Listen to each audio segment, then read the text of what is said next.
So I'll have to write to the noble lady with more detail. Or Collins of Highbury. My Lords, I beg leave to ask the question standing my name on the order paper. My Lords, the UK is a global leader in the fight against TB and HIV and fully recognises the interrelationship between these diseases. We're the second largest funder of the Global Fund to fight AIDS, TB and malaria, providing treatment for people with TB and those living with HIV. We're accelerating research on prevention and treatment and strengthening health systems to improve access to quality healthcare, including for TB and HIV. I thank the Noble Lord the Minister for that response. And of course, between 2000 and 2014, implementation of the collaborative TB HIV activities saved an estimated 8.4 million lives. Could the Noble Lord the Minister tell us what steps the government is taking to ensure its bilateral investments in HIV programmes support the integration of TB and HIV services as recommended by the WHO?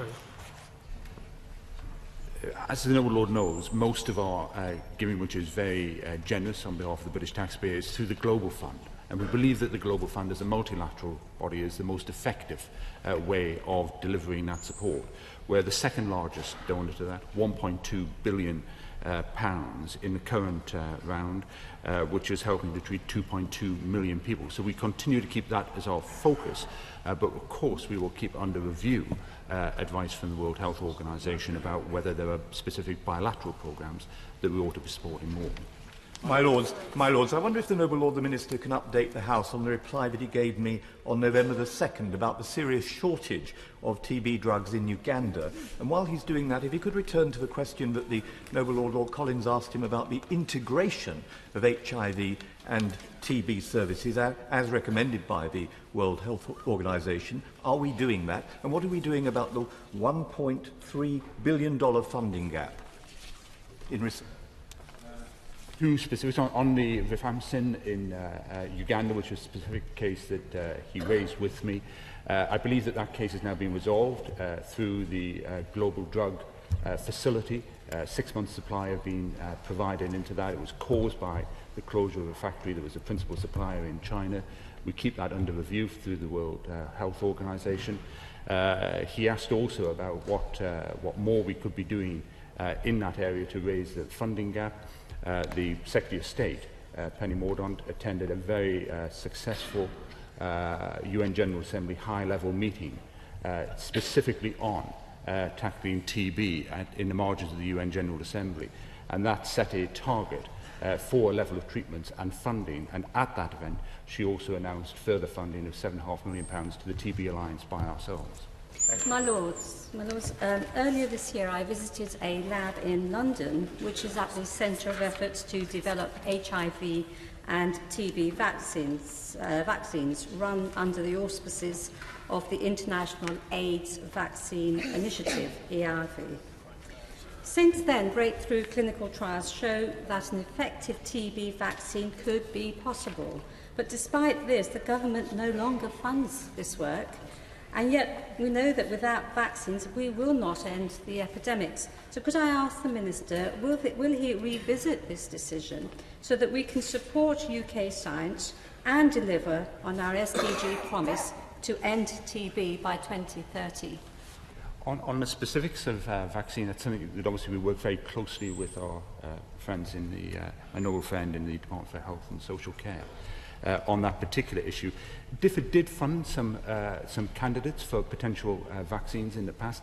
It's a very long-term project, and I think basically there is such a sort of demand for scarce resources. We have to allocate them correctly.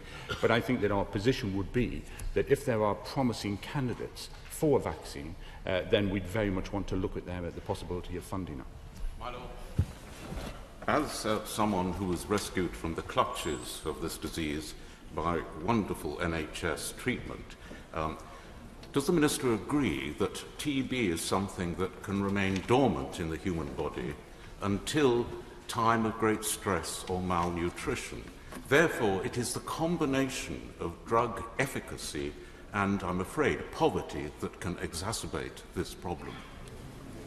Well, that's very true, and that's the reason why we see, of course, that the vast majority of cases of TB around the world, an estimated 10 million new cases just in the past year, leading to potential deaths of 1.6 million people, are predominantly in low-income countries, which is also where the UKA budget is focused most. Lords, does my noble friend the greatest barriers to tackling HIV and its comorbidities like TB and indeed hepatitis is the continuing burden of the criminalisation of homosexuality in so many countries, which makes proper health education almost impossible? Will he restate the government's strong and very welcome commitment to tackling that scourge of criminalisation? We will do that, of course. I think there are some 72 countries around the world that criminalised some degree same-sex relationships. 36 of those are actually in Commonwealth countries, and that was the reason why we mentioned that at the Commonwealth Heads of Government meeting. There is a kind of note of humility that we do have to take there, because in some of the conversations that I actually had at that meeting, it was pointed out to me that the actual legislation heralded from British colonial rule. And so therefore we do need to be very humble and careful in the way we approach it, but it's absolutely right that we should highlight that these rules should be, these laws should be changed. They're something of the past, and they inhibit tackling this very prevalent disease. My Lords, it's good that we are such a major donor to trying to solve this problem. Yet nevertheless, as the noble Lord Alton has pointed out, there is still a huge funding gap. What attempts are being made to draw together international partners to give this a much higher priority, and in particular to ensure that we really can fund these relatively low-cost, very effective TB drugs, which are making such a difference? Yes, the best thing we can do is lead by example. That was what we were trying to do in organising the high-level meeting in the margins of the UN General Assembly just in September. That we can do by how we actually allocate our resource. But what it really is for a lot of other countries, a lot of other very wealthy countries, to step up to the plate. There's a commitment made by all the people who attended and signed a political declaration at the UN General Assembly that they were going to treat 40 million people between 2018 and 2022. If that's to happen, then there needs to be an awful lot more money in the system. The UK can do its bit, but other countries need to do more.